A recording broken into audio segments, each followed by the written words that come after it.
जनादेश express live के आपन सिवान कार्यक्रम में रुआ सबके स्वागत बा। और आज भोजपुरी में एक कार्यक्रम कैसे रखल गई बा कि कम से कम अपना जवार के बात पे चर्चा कल जा सके और लोग आसानी से ये चीज के समझ सके कि हमन के का बात करतनी। ये भी कॉलेज के प्रिंसिपल साहब के का नाम बा कि वहाँ के हिंदी में ही बात करब, कोनो बात ना वहाँ के हिंदी में बात करब। अब बात हमनी के करे के बा ये आपन सिवान पे चर्चा कैला के मुख्य उद्देश्य बा कि आज तक सिवान में सिवान राजेंद्र बाबू के नाम से जानल जाता। विश्व में राजेंद्र बाबू के एक अलग पहचान बा और राजेंद्र बाबू देश के प्रथम नागरिक बनी और प्रथम नागरिक के गृह जनपद यानी वहाँ के अपना घर के जिला में ई स्थिति जो आज देखे के मिला था, कहीं ना कहीं बड़ा शर्मनाक स्थिति बा जे पर आज रुआ सबसे चर्चा करे के बा। हम बुलाए इंतखाब भाई के जहाँ के वार्ड पार्षद बनी और नगर पालिका आदर्श नगर पालिका जौन सिवान के बाद जौना के कुल व्यवस्था देख रेख कैसे मिला था ये हमरा बुझाता जग जाहिर बा। पूरा बिहार में नंबर 1 जिला बा जौना के स्थिति बद से बदतर बा। का कुछ विकास बा सिवान नगर परिषद के और का विकास होखे के चाहिए और धरातल पे का लौकता इंतखाब भाई रुआ पर पूरा प्रकाश डाली कि हमारे श्रोतागण ये बात के सुनस कि का व्यवस्था बा और का नहीं है और कैसे के सही कल जा सकेला। इंतखाब भाई सबसे पहले अब है जी इस जनादेश की मुहिम के हम स्वागत करत यानी कि बहुत बढ़िया विषय उठैनी। आप बहुत बढ़िया विषय उठा के परिचर्चा एगो कैनी एगो बढ़िया हेल्दी माहौल में बहुत अच्छा लागल कि कम से कम कोई तो उठल जो सिवान के बारे में सोचता अच्छा एक बारे में विकास के बारे में कि का होके के चाहिए। सबसे बड़ा तरह के बहुत बहुत धन्यवाद। दूसरा चीज ये जो कहानी है कि नगर पालिका कहानी है सिवान के आदर्श ना कह के भ्रष्ट नगर पालिका कही, आदर्श ना कह के भ्रष्ट नगर पालिका कही। एकरा के ए लिए कि हमनी के सिवान के जनता अपन राजेंद्र बाबू के धरती पूरा विश्व में इसे लोग जानल जाता कि प्रथम राष्ट्रपति होके के नाते प्लस भारत के स्वतंत्रता संग्राम में हिंदुस्तान में एक नाम रहे जो लोग यहाँ रिप्रेजेंट कर स्वतंत्रता संग्राम के लड़ाई लड़ल। लेकिन ओकरा बाद भी देखल जाए यहाँ पर सिवान के जो हिसाब से विकास होके चाहिए ना शिक्षा के क्षेत्र में विकास हो पाई ना कोनो मूलभूत सुविधा के रूप में कोनो विकास हो पाई। हमने यहाँ चीनी मिल 3-3 गो रहे सूता फैक्ट्री रहे चारों ना चलता चीनी मिल को ये लोग बैठा दे इस सरकार में बैठ गए तो हमने की तो क्षुब्ध बानी सो सरकार के साथे बानी चलेंगे। सही बात बोले में कोनो दिक्कत नहीं है, आदमी सही बात बोले के चाहे कि जनता तक बात सरकार के कान तक बात जाए। अपने याद हुई हमने चीनी मिल कितना बढ़िया चले तो हजारों लोग कैसे नौकरी रहे, हजारों किसान लाभान्वित रहे गन्ना के खेती करके यहाँ पर। लेकिन बताई अपने के सामने हमने कहा कि सामने चीनी मिल बंद भइल सिवान के जाहिर बात है जब अर्थव्यवस्था चौपट भइल हमने के लोग रोजगार गए खेत किसान के ऊख के खेती बंद भइल किसान लेके पैसा ना आए तो विकास तो चौप भइल जब बाधा भइल। एमे कोई जनप्रतिनिधि सरकार सीरियसली बात के ना लेलस। सच्चाई ही बा ये बड़ा लोग समाज के बांट दिलस विकास के नाम पर ना जात पर धर्म पर मंदिर मस्जिद पर समाज के बांट के रख दिलस। विकास के बारे में कोई ना सोचलस, खाली एक नारा बा विश्व गुरु बनेंगे। लेकिन कहीं देख ली आप कोरोना महामारी में देख लीजिए देख ली कहीं क्या व्यवस्था बा का हाल बा टेस्ट से लेके दवाई इलाज तक डॉक्टर तक अपने देखिए। मेन बात इस सब बा इंतखाब जी रुआ अब बतैनी है कि चीनी मिल के बड़ा दुर्दशा बा, हजारों लोग रोजगार से बेघर हो गई। तो इनमें का कुछ लागत है कि नीतीश कुमार जी पूर्ण रूप से जिम्मेदार बने कि हम उनके लोकल नेता लोग जिम्मेदार बा कि चीनी मिल चल गए। जैसे रुआ के याद दिला दी हम कि पीछे कुछ दिन पहले प्रधानमंत्री जी एक व्यवस्था निकलने की हर MP अपना अपना क्षेत्र में कहो गांव के गोद ली। अब दुर्भाग्य बा अपना सिवान के कि वो बेरा ओम प्रकाश जी सांसद रहनी और वहां के गोद लहनी जीरादेई गांव के और जीरादेई गांव के गोद लहला के बाद का स्थिति बा हमरा बुझाता कि केहू से छुपल नहीं है। वो चीज के रुआ देख सकेनी। जनादेश एक्सप्रेस लाइव एगो आर्टिकल लिखले रहे कि पता करो सांसदों ने जिन गांवों को गोद लिया वह गांव चलने फिरने लगे या अभी भी गोद में है। तो ये लेख से यह साबित भइल या जौन धरातल पर लौकल के मतलब भइल कि जीरा देई राजेंद्र बाबू के जन्म धरती के वहां के गोद तो लेहनी, लेकिन गोद लेहला के बाद वो गांव आजो अपंग बा। वो राजेंद्र बाबू के पत्नी के नाम पे और राजेंद्र बाबू के नाम पे जो उद्योग चिकित्सालय रहे वो डूब गई। एक विकास के रूप से कैसे देखल जा सकेला? देखिए रउआ का चाहतनी और कैसे विकास होखे? देखिए बात एगो बात ओम प्रकाश यादव जी जीरादी के लेनी गोद लेनी हम कहते एक आदमी से प्रयास से ना हो। मान ले कि सरकार नीति निर्धारण कर दिलस कि हर गांव के गोद लेवल जा। अब सिस्टम के भी दोष बा। मान लो हम गांव के निर्धारण करने को डीपीआर बने के चाहे, वहां रोड नाला कोना चीज पर कितना करोड़ खर्चा बा। एक एमपी की जानत तो नहीं कि 5 करोड़ के साल के मिलेला। सच्चाई बा सिस्टम सरकार केंद्र सरकार भइल बिहार सरकार भइल जब स्कीम सरकार देलत स्पेशल पैकेज देवे के चाहे कितना रुपया एक गांव के डीपीआर पर खर्चा होगा टोटल पूरा उसका बनाने में आएगा। लेकिन सरकार ही तो दिलस ना। हम वहाँ स्कूल बनाए चाहते हैं, वहाँ कॉलेज बनाए चाहते हैं, रोड नाला सब कुछ मूलभूत सुविधा चाहते हैं। कितना करोड़ रुपया खर्चा हुई लेकिन सरकार की गलती बा। एमपी एमएलए मान लो हमारे मित्र रंजन बाबू बानी मान लो कल विधायक हो जाए कोनो बात उठाए स्कीम तो दे सकता नहीं, लेकिन सरकार फंड आवंटित करी तब कौन काम है कर जाए। हमारा काम पर जनता के मैसेज के जनता के समस्या के सरकार तक पहुंचावल और सरकार के काम बा आवंटन के व्यवस्था करल। ऐसा नहीं कि सिर्फ एक आदमी के दोष बा में सरकार के सिस्टम के दोष बा अधिकारी के दोष बा। इंतखाब जी हम बात के थोड़ा सा रुकत नहीं। हम हमारा बोलना के मतलब ही ना कि हम केवल ओम प्रकाश जी के आरोप लगावत नहीं। ओम प्रकाश जी एमपी रहनी, अगर वहां के डीडीसी के अपना संज्ञान में लेती, डीडीसी के बैठा के अब व्यवस्था करती तो शायद खुले में शौच मुक्त अभियान जो चल रहे, स्वच्छ भारत मिशन चल रहे, इतना फंड रहे डीडीसी के लगे कि शायद उससे अगर भई रही तो हर घर में शौचालय तो राजेंद्र बाबू के यहाँ पहुंचिए गई रही। एमे कोनो दूरा नहीं है। दूसर व्यवस्था कि विद्यालय के प्रबंधन के जो व्यवस्था रुआ कहतनी वो विद्यालय के प्रबंधन में शिक्षा विभाग के इतना फंड आवेला कि उसे अगर चाहिए वहां के अगर बैठ देती हुई कि ना राजेंद्र बाबू के गांव में कुछ होके के चाहिए तो ऐसा नहीं है कि जिला पदाधिकारी या जिला शिक्षा पदाधिकारी वो चीज से पीछे रहते हैं। दोस्त देहला के मतलब नहीं है, काम करवला के मतलब बा कि वहां के अगर समय रहते बैठल रहती तो शायद आज जीरा दे के वो दुर्दशा ना रही। चलिए तो बात हो गई जीरा दे के। अब जी शहर के बात अगर कल जा एगो छवि बात जो देखल जा अगर नगर पालिका परिषद के अगर व्यवस्था के देखल जा तो हर मामला के रुआ उजागर करत आइल बनी। अब उजागर कैला के बाद रुआ मेहनत तो करे नहीं, मेहनत कैला के बाद जो परिणाम होला रुआ देखत नहीं। तो एक कहावत होला कि अंधेर नगरी चौपट राजा और टके शेर भाजी टके शेर खा जा।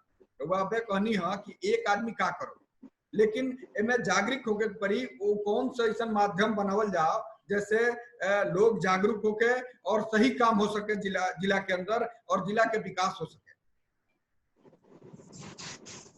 देखिए अगर हमें पूछा तो जब तक देखिए गार्जियन घर के मुखिया टाइट ना हो तो सिस्टम चौपट रहे। अगर हमारा घर में 5 आदमी या 10 आदमी बा घर के मुखिया ढीला पड़ी आ कौन लड़का रात के 9 बजे घरे हमारे आवत अगर जानकारी गार्जियन ना लिए तो निश्चित तौर पर लड़का खराब हो दारू पियता के घूमता कहाँ औरागिरी करता। कहे के मतलब बस सिस्टम आ मुखिया सही होई आ जनप्रतिनिधि के जब पावर देवल जाए पार्टी के कार्यकर्ता के जब अधिकार देवल जाए तो निश्चित तौर पर सिस्टम में बदलाव आई।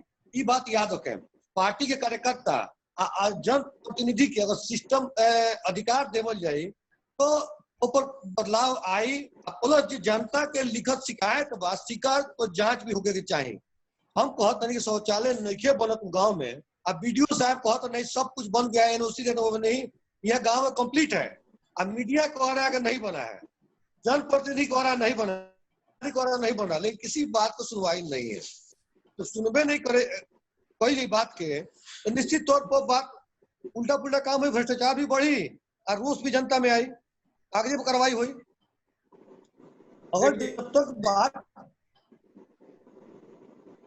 जी एकदम सही बोला तनी, लेकिन दिक्कत होला ना कहावत होला कि घंटी केकरा गले में बन्हाई सबसे बड़ा कहावत होला कि एगो भेज घंटिया के घंटिया बानी के। अरे तो हमनी तो घंटिया बांधे के तो लगले बानी सन। जी एगो लेटेस्ट आप तरह के एगो उदाहरण देते हैं, राशन कार्ड नगर पालिका क्षेत्र में बंटाए के शुरू भइल बा। देखिए आज के अखबार में, अपने अखबार में लिखल बा, छपले बानी आज के जितना भी राशन कार्ड बनल बा उसमें मैक्सिमम 50% के राशन कार्ड जरा घरे 5 आदमी 7 आदमी बा, एक आदमी के नाम हमें जुटल बा। मतलब एक आदमी 1 यूनिट अनाज। अब हमारा घरे 7 आदमी बा, नाम दिले राशन कार्ड में भर के 7 आदमी के नाम आयल बा, मतलब कि सिर्फ 5 किलो परिवार के अनाज मिली, जब ओकरा मिले चाहे 35 किलो। 50% शहरी क्षेत्र के राशन कार्ड दे रही, केकर गलती बा? हमनी के बाद सब कुछ उठवा के लिखवा पढ़वा के आदमी सब जमा करा दिलस कागज पत्तर। अभी तो सिस्टम के गलती बा कि वहां टाइप ना करिलस, नाम छोड़ दिलस।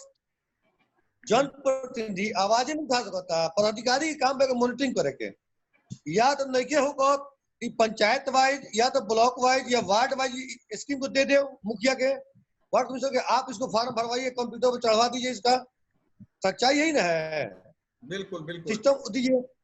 तो मुखिया जनप्रतिनिधि आवाज उठाओ तो सरकार से, सरकार के जो आंख नाक कान अफसर बा, अफसर के काम के गड़बड़ी बा, अफसर को कोई लगाम नहीं है, कोई अंकुश नहीं है। मीडिया के बात लिखत बार बार, मीडिया के बात कुछ संज्ञान ले अपने एक बात देखिए, शिक्षा विभाग के अव्यवस्था, नगर पालिका के अव्यवस्था, जनता के हर मूलभूत सुविधा के अव्यवस्था, सब कुछ लिखत अखबार। लेकिन ये बताइए कितना % सरकार एक मुद्दा के उठा के ए पर कार्रवाई करता है, ए पर जांच करता है, ए पर एक सुधार करता है? कहीं देखत नहीं। बिल्कुल बिल्कुल सही रहुआ। कहीं जनप्रतिनिधि अब रहुआ शिक्षा के एगो बात इंतखाब जब उठैनी है तो हमनी के बीच में डीएवी कॉलेज के प्रिंसिपल साहब बानी अजय पंडित जी, हम यहाँ के सामने 3 गो प्रश्न रखत हैं या 3 गो मुद्दा रखत हैं, जे पर वहाँ के विस्तृत प्रकाश देव कि आज के देखिए आज व्यवस्था ही का बा कि अपन भोजपुरिया समाज जो बात तो पीछे तो जाता चली, कोनो दिक्कत ना। हिंदी हिंदुस्तान के राष्ट्र भाषा है, हिंदी में भी कल जा सकेला, हिंदी में सारा व्यवस्था चला तो वो बढ़िया बा। लेकिन जब पहले के जमाना में जब गुरु जी कहल जाओ तो कितना मिठास रहे उस शब्द में, आज टीचर और अध्यापक जी कहल जाता जो मिठास खत्म हो गई बा। और रहल बात शिक्षा के, तो पूर्व में शिक्षा कार्य है सिवान के, आज का बा आखिर कहीं ना कहीं शिक्षा बेहतर रहे तबे तो राजेंद्र बाबू के जो कॉपी चेक करे वाला अध्यापक रहने वो लिखल है कि examinee is better than examine, आखिर कुछ तो रहे। और बीच में शिक्षा के का स्थिति हो गई रुआ देखत नहीं, या आगे का होके वाला बा उहो रुआ देखत नहीं। सरकारी विद्यालय में का पढ़ाई बा, प्राइवेट विद्यालय के व्यवस्था ही बा कि स्कॉलरशिप और व्यवस्था के नाम पे नाना प्रकार के नाम पे पैसा लिया जाता। अब एक कोरोना महामारी में तो और दिक्कत हो गई बा, ऑनलाइन क्लास कराओ के व्यवस्था कर जाता, जेकरा लगे खाए के व्यवस्था नहीं थे वो 3G और 4G मोबाइल कहाँ से ली। अब गुरुजी के बैठावल गई बा, गुरुजी एक बार बताया कि काल शिक्षा कार्य है, आज का बा और आगे भविष्य में का हुई। अजय पंडित जी प्रिंसिपल साहब रउआ बताएं कि शिक्षा पहले कार्य है, आज का बा आ कौन चुनौती हमनी के सामने आवता, आ राउर का उद्देश्य बार हुआ का संदेश देहल चाहतनी युवा वर्ग के खास करके कि कैसे पढ़े और राजेंद्र बाबू के व्यवस्था के जीवंत करे। प्रिंसिपल साहब कि इस परिचर्चा में भाग लेने वाले सभी लोगों का मेरा सादर नमस्कार। और ये कार्यक्रम इधर लगता है सिवान में पहली बार लोग प्रारंभ कर रहे हैं, इसको बहुत पहले प्रारंभ करने चाहिए विभिन्न चैनलों द्वारा। मैं शुद्ध रूप से शिक्षा से जुड़ा हूं और मैं केवल शिक्षा से संबंधित मुझे विषय भी दिया गया है। इस संदर्भ में देखिए, पहले की जो शिक्षा थी उस शिक्षा में अभी की शिक्षा में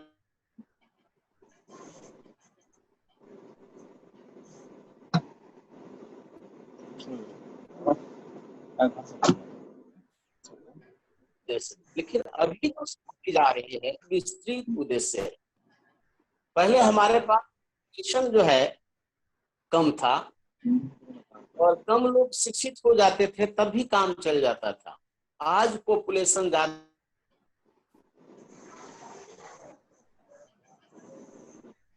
और ये शिक्षा की व्यवस्था है उसमें आमूलचूल परिवर्तन हुआ है। राजेंद्र बाबू का अब जमाना नहीं है। सिवान जरूर राजेंद्र बाबू के नाम से प्रसिद्ध है और आने वाले दिनों में भी प्रसिद्ध रहेगा। अभी जो मूल समस्या जो शिक्षा से संबंधित है वह ये जो महामारी कोरोना वायरस चल रहा है, इसमें शिक्षा व्यवस्था गड़बड़ा है, चाहे वो जूनियर स्तर पर हो चाहे हायर स्तर पर। हायर स्तर पर हद तक ठीक करके रखा गया है, ग्रामीण की स्थिति खराब है। उदाहरण स्वरूप जैसे 9 और 10वीं की कक्षा के लिए बिहार सरकार ने मेरा दूरदर्शन मेरा विद्यालय 9वीं और 10वीं के बच्चों के लिए प्रारंभ किया है। ये 20 अप्रैल से प्रारंभ हो गया है, दिन को 11 बजे से आता है। लेकिन अभी भी ऐसा नहीं है कि ग्रामीण क्षेत्रों में बहुत सारे लोगों के पास टेलीविजन है और वो ग्रामीण क्षेत्रों में आज भी बहुत कम है। इसलिए ग्रामीण क्षेत्र के जो बच्चे हैं उनको शिक्षा प्राप्त करने में कठिनाई होगी। शहरी क्षेत्र में भी ऐसा नहीं है कि शहर क्षेत्र में जो रहते हैं सभी लोग इतने ज्यादा धनी मनी हैं कि बहुत अच्छी व्यवस्था कर करके अपने बच्चों को ऑनलाइन टीचिंग की व्यवस्था दे सके। कॉलेजों में हम लोगों ने प्रयास किया है कि अधिकांश बच्चों को जोड़ा जा सके। थोड़ा सा उदाहरण मैं आप दे रहा हूं। हम लोगों ने महाविद्यालय की जो वेबसाइट है उस पर YouTube के माध्यम से वीडियो और जो टीचर पढ़ाते हैं इसका लेक्चर नोट हम लोगों ने लोड करना शुरू कर दिया 17 अप्रैल से, वो अभी तक चल रहा है। तो हमारे जो छात्र हैं वो लगभग 80% हम लोगों ने कवर किया है। उनको टेलीफोन से हमारे शिक्षक बात करते हैं, उनको अलग से व्हाट्सएप ग्रुप में जोड़ करके शिक्षा दी जा रही है। फिर ये इस जो वेबसाइट को हम लोगों ने यूनिवर्सिटी से जोड़ दिया है कि इस जो महाविद्यालय के जो शिक्षक हैं इनके द्वारा जो शिक्षा दी जाएगी, जो लेक्चर नोट्स उपलब्ध कराए गए हैं वो विश्वविद्यालय के सारे बच्चे प्राप्त कर सकते। एक उदाहरण, एक प्रश्न आप इसमें प्राइवेट विद्यालयों, देखिए प्राइवेट विद्यालयों के लिए सरकार भी अलग से अपना उपाय करने जा रही है। जिला को भी सोचना चाहिए कि जो सरकार की नीति है या प्राइवेट विद्यालय जो शिक्षा दे रहे हैं उनकी शिक्षा व्यवस्था अच्छी रहे। महामारी में किस तरह से वो जनता को अपनी सेवा दे सकते हैं। बहुत सारी सरकारों ने शुल्क माफ कर दिए, तो जिला प्रशासन का भी यह एक प्रयास होना चाहिए कि जो यहाँ प्राइवेट विद्यालय हैं उन्हें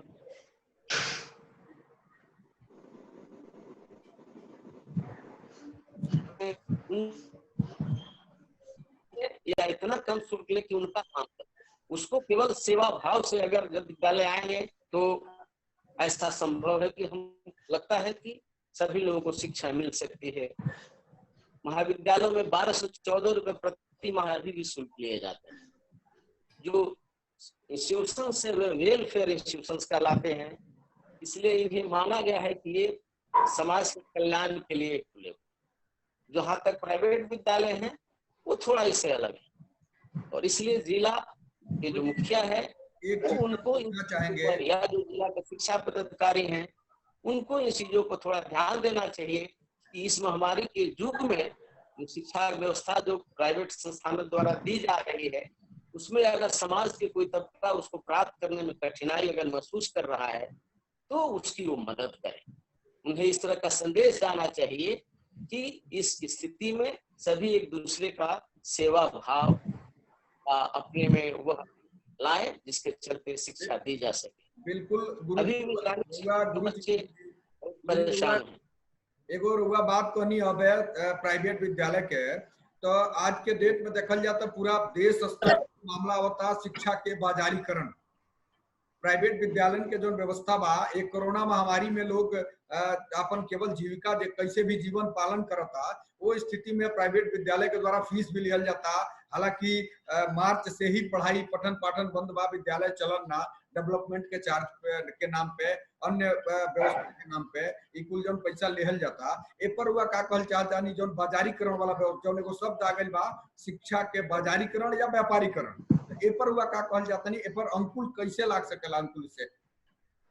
देखिए पहले तो इस पर बिहार सरकार डिसाइड करे कि उसके मान्यता उन्होंने जिस विद्यालय को संबद्धता देने के लिए परमिशन दिया है बिहार के विद्यालयों को, जो प्राइवेट संस्थान है, उनके लिए वो डायरेक्शन इशू करे पहले।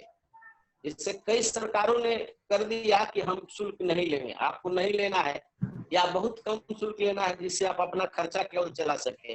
तो हमारे बिहार सरकार को भी इस तरह का डायरेक्शन देना चाहिए कि कितने, ये जो मार्च से जो लॉकडाउन चल रहा है, इसमें कक्षाएं ऑन क्लासेस नहीं हो रही है, ऑफलाइन क्लासेस नहीं हो रही है, तो पहले तो सरकार नीति तय करे, तो फिर जिला में आएगा, जिला उसको कंप्लायंस कैसे कराएगा वो निर्धारण करना हो। तो सबसे बड़ी समस्या ये है कि पहले हमारी सरकार यह तय करे कि जो प्राइवेट इंस्टीट्यूशंस जो उनके अनुमति से स्टेट में चलते हैं, उनके लिए वो क्या रेगुलेशन लाती है इस स्थिति में। अभी तो कोई, हमको लगता है, नोटिफिकेशन नहीं आया बिहार सरकार का।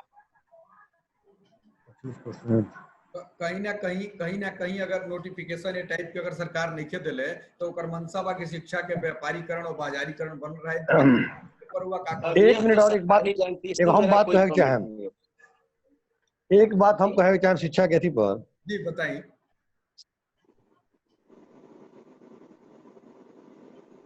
बोलिए जी।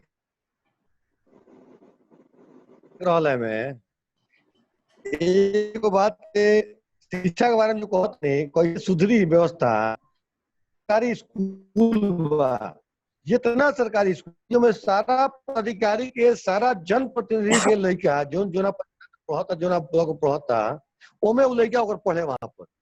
जाहिर सी बात, हम और जनप्रतिनिधि बानी और हमारा स्कूल मोहल्ला में, हमारा वार्ड में स्कूल बगर, हमार लड़का वहां पढ़ी अगर, निश्चित तौर पर ओकर मॉनिटरिंग ज्यादा बढ़िया हम करे, क्वालिटी या क्वांटिटी सब मॉनिटरिंग ज्यादा करे। तो सरकार के चाहिए कि जितना सरकारी कर्मचारी आ सरकारी पदाधिकारी वो एरिया के जे बा आ जनप्रतिनिधि के लड़का सरकारी स्कूल में पढ़ो।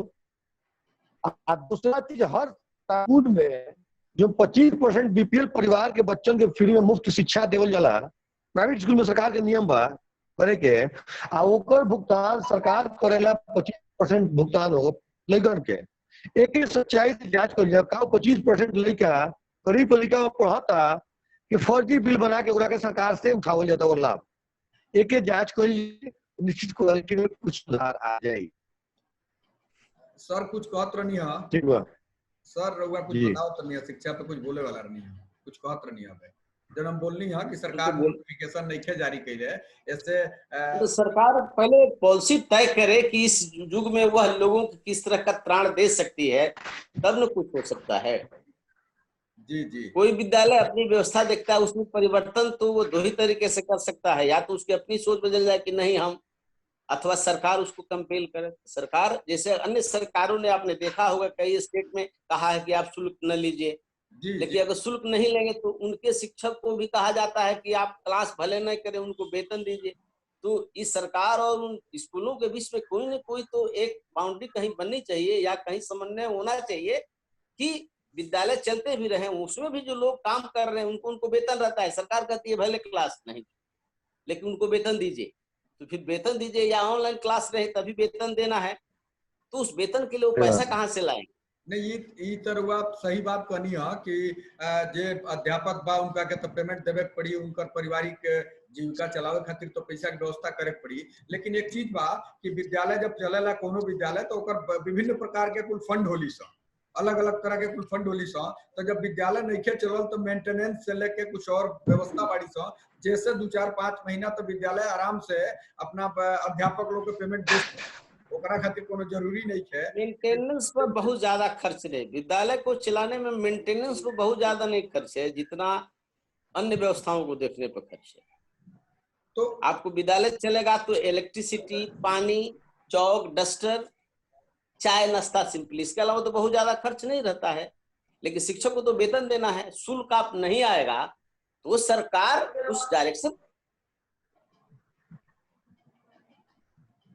साथ, जब तक सरकार, जैसे कई सरकारों ने लिखा ना भाई अपने यहाँ के इंस्टीट्यूशंस को कि आप शुल्क न लीजिए, जी जी, उसके बाद वो लिखेंगे कि हम अपना कैसे काम चलाएंगे, तो कोई न कोई रास्ता निकले।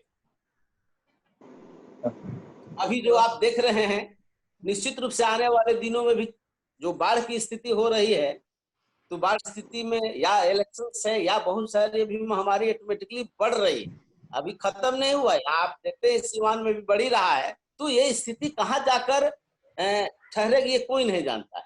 तो ये समस्या तो बनी रहेगी आने वाले दिनों में भी ना। तो इसके लिए तो सरकार को कुछ न कुछ सोचना ही पड़ेगा निश्चित रूप से, कि ये व्यवस्था हमारी स्टेट कैसे चल सके, गरीब से लेकर के अमीर तक सभी आदमी ठीक से अगर काम कर सके, उनके बच्चे पढ़ सके। आप जाके गाँव में देखिए, बहुत से बच्चे पढ़ते नहीं है, दूसरे के यहाँ जाते हैं, टेलीविजन देख लेते हैं। अब उसमें भी नजदीक नहीं रहती, बहुत बड़ी समस्या है। आजकल देखिए गांव में भी मोबाइल है, एंड्रॉइड मोबाइल है, वहां भी ऑनलाइन क्लासेस चल रहा है, लेकिन वो उतना सफल नहीं है। कितने लोगों के पास गांव में एंड्रॉइड मोबाइल है, एक आदमी दूसरे को दिखाना नहीं चाहेगा। आप चले जाइए, गरीब बस्ती है, हम लोग तो मेरे ही गांव में हमने देखा है कि 50 घर जो हरिजन के हैं उसमें सबके यहाँ मोबाइल नहीं है, एंड्रॉइड मोबाइल, तो उनके बच्चे तो नहीं पढ़ पाएंगे, कहाँ जाएंगे।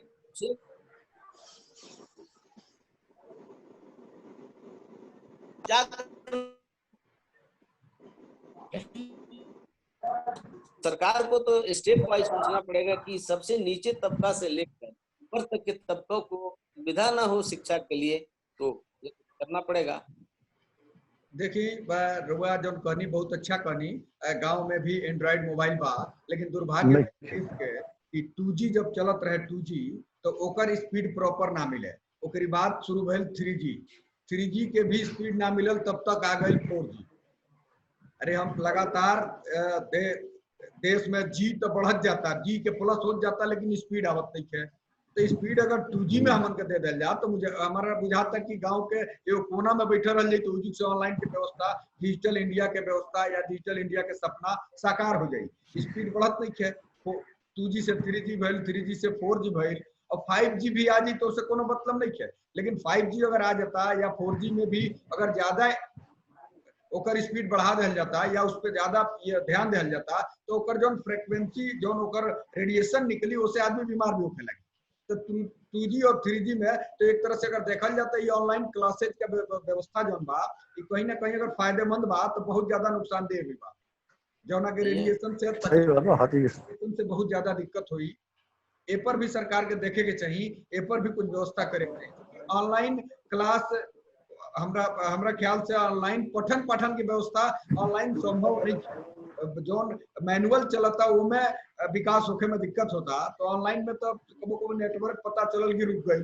अब मास्टर साहब का कहनी आधा बात कहाँ रह गई, आधा बात न करी, तो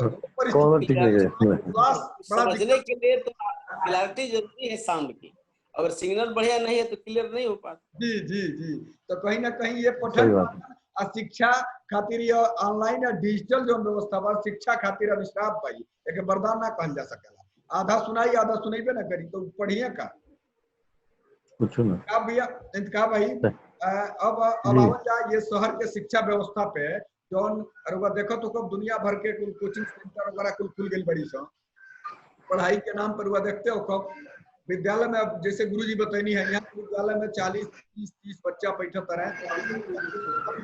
यहाँ जो रामराज मोड़ के आगे जाता नहीं तो देखिए कोचिंग सेंटर, ये वो कोचिंग गरेड़िया वाला व्यवस्था बा, भेड़ और गरेड़िया कहानी बा, 200-250 लोग बैठल बा, और जो एगो लाउड स्पीकर लगा दिया गई बा कि उसे अनाउंस करके पढ़ावल जाता। अब बताई कि ई पठन पाठन के जो तरीका बा एक बाजारीकरण ना कहल जा, व्यापारीकरण ना कहल जा, तो का एक गुरु और शिष्य के गुरुकुल परंपरा के उपाधि दिया जाओ, ए पर हुआ का कहल जाता नहीं। देखिए सबसे पहला चीज बोलिए बोलिए सर, बोलिए आप बोलिए। देखिए एक शब्द में इस चीज को मैं कहूंगा कि गार्जियन अपने बच्चों को जहां उनका नामांकन है उन संस्थानों में भेजे, इसका कंपलसरी करे कि वो हमको बताए कि कॉलेज गए कि नहीं गए, तो क्या पढ़े। कॉलेजों की शिक्षा जो है उसका नहीं हो सकता। बच्चा पढ़ता है, इंखाब साहब डीएवी के छात्र होंगे निश्चित रूप से, मैं भी डीएवी का छात्र हूँ, सीवान जिला ही मेरा भी घर है। तो हम लोग पढ़ने के जस्ट बाद जैसे पढ़े केमिस्ट्री या फिजिक्स और उसके बाद चले जाते थे लैब, तो हम लोग को कई चीजें जो पढ़ाई गई उसका प्रैक्टिकल करने को मिल जाता था। कोचिंग ये काम नहीं कर सकता है।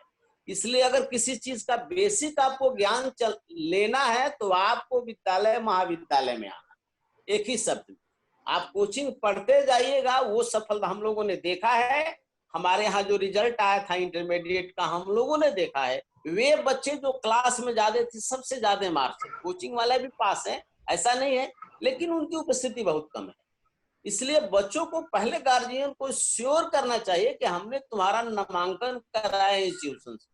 तो कुछ इंस्टीट्यूशन इनएक्टिव इसीलिए हो जाते हैं कि बच्चे नहीं आएंगे, तो बच्चे नहीं आएंगे उनकी भी एक्टिविटी घटने लगती है।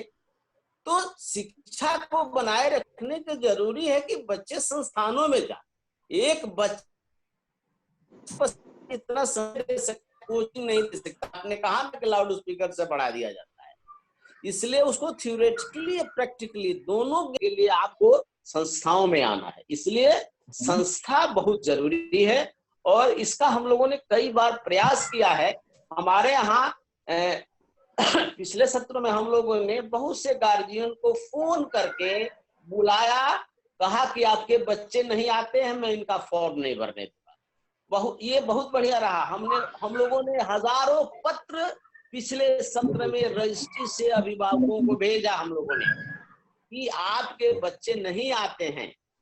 हालांकि इंटरमीडिएट में हम लोगों ने नहीं किया, इंटरमीडिएट की व्यवस्था रहती है अलग ही। डिग्री पीजी में हम लोगों ने अभिभावकों को स्पीड पोस्ट भेजकर कहा कि आपका बच्चा क्लास में इतने दिनों में एक दिन आया है या नहीं आया है, इनको न्यूनतम अटेंडेंस नहीं पूरा होगा तो हम फॉर्म दे। और ये इसका प्रभाव रहा, बच्चे आते हैं। डीएवी कॉलेज में आज भी बच्चे आते हैं, जो पढ़ने वाले बच्चे आते हैं।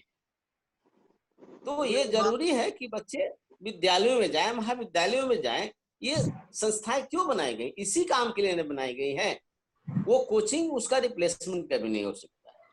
रुआ एगो बात बोल रहे थे हमन के समय में पढ़ाई होके तो एगो पूरा पहले जब पढ़ाई होके तो जब क्लास चले तो एगो डिप्टी साहब आवत, जब अध्यापक गुरु जी लड़कन के पढ़ावत रहे तो पीछे से क्लास में घुस जा खड़ा करा के पूछे लगा भाई माट साहब का पढ़ोनी है, माट साहब के। अब वो परंपरा बंद हो गई। आज अगर चाहल जा तो वो टाइप के डिप्टी साहब वाला परंपरा बनावल जा सकेला। लोग के मन में वो भाय रहे कि डिप्टी साहब आवेला बने का पूछ दी है, अध्यापक भी तैयारी करावो, बच्चा भी तैयार रहे कि अगर डिप्टी साहब ही है पूछिए तो हम जवाब दे सकी। वो परंपरा बड़ा बढ़िया रहे, गुरुकुल के तो परंपरा के जीवंत के लिए रहे। लेकिन आज के डेट में व्यवस्था इवा कि हाय हाय माट साहब, हेलो हाउ आर यू, ये परंपरा जो बा थोड़ा सा समझ से बाहर चल जाता। और ये हमनी के देश के संस्कृति और सभ्यता के खिलाफ जा रहा बा, जो हमरा देखल आने वाले समय में ये एक तरह से अभिशाप के रूप में देखल जा सकेला। पुनः वो परंपरा के, पुराना परंपरा के जीवंत ना कल जा, गुरु और शिष्य के बीच के सामंजस्य के स्थापित ना कल जाए, तब तक हमरा बुझाता, जहां तक हमन के सोच बा कि तब तक शायद शिक्षा के समुचित विकास संभव ना हो पाई। अध्यापक के ए बार कहाँ वैल्यू दिया जाता, रोल मॉडल ए बार केहू माफिया बनता, केहू नेता बन जाता, केहू बन जाता। लेकिन रोल मॉडल अध्यापक के जब तक लोग ना बनाई, हमरा बुझाता कि शिक्षा के कोनो वजूद ना रह पाई भविष्य, आने वाला भविष्य में। अध्यापक हमारा रोल मॉडल कहे ना बन सकता। जब तक अध्यापक रोल मॉडल ना बनी तब तक शिक्षा का बात सही है। अनुरंजन जी रुआ बताई कि रुआ जौन तनी आजकल माहौल जौन बा, अभी देखिए नेताजी लोग के भी बात भइल कि नेताजी लोग के व्यवस्था, अरे शासन प्रशासन और सरकार के बात है तो सरकार नेते लोग मिलके चलावता। एक कहावत पहले लोग बोले कि हे गांधी जी, हे नेहरू जी, हम जयंती त्योहार मनाई ले, आलू प्याज तो मिलते नहीं खे, बिन छौकल भाजी खाई ले। अब वो दिल्ली के रैली ना थे, हम बाप बाप चिल्लाई ले, गांधी जी नेहरू जी हम जयंती त्योहार मनाई ले। तो रउआ एगो राजनीति रउआ कौना दृष्टि से देखल तनी कि का मान के चली कि रुआ अपना लागल बनी आवेला समय रुआ विधायक हो जाता, रुआ का चाहब या जनप्रतिनिधि लोगों से का चाहतनी कि कैसे सिवान के प्रतिष्ठा के बचावल जाओ। सिवान काल का रहे, आज का बा, अगला भविष्य केने जाता, ए पर रुआ का सोचतनी और का संदेश देव हमरा श्रोतागण के कि लोग ए पर ध्यान देव और राजनीति के प्रति जो लोग के दिमाग में नजरिया भरल बा, वो नजरिया के सही दृष्टिकोण से स्थापित कइल जा सके। अनुरंजन जी बताएं। सबसे पहले तो रुआ के हम जनादेश से एक्सप्रेस ऑनलाइन से हमला के जोड़ने रुआ के धन्यवाद देता नहीं प्रणाम करता और एक्सप्रेस ऑनलाइन में बड़ भाई के साहब भी मौजूद बने डीएवी के प्रिंसिपल साहब अभी सब लोग के हम अभिनंदन वंदन और स्वागत करता नहीं प्रणाम करता। बड़ा अच्छा क्वेश्चन कहनी है। देखिए हमनी के तो जब हमार जन बावे जब हमनी के जब बचपना रहे तो लालू जी के सरकार भइल, जब युवा भनी सन तो नीतीश जी के सरकार भइल। पहले लोग व्यक्तिवादी होके व्यक्ति के वोट दे, उसके बाद लोग जनवाद दलवादी हो गए, दल के वोट देवे लगे। हमनी देश में जब गुलाम रहे तो के आजादी खातिर बहुत लोग शहीद भइल, हिंदू भी शहीद भइलन, मुस्लिम भी शहीद भइलन, देश के आजाद मिला। और सिवान जन बावे हिंदू मुस्लिम एकता के प्रतीक की धरती सिवान हवे, डॉक्टर राजेंद्र प्रसाद की धरती हवे, बड़ा मनमोहक के भी धरती हवे, बड़ा ही सद्भाव की धरती है सिवान। और सिवान में दोनों हमनी के हमेशा भाईचारा एकता कायम रहल बा।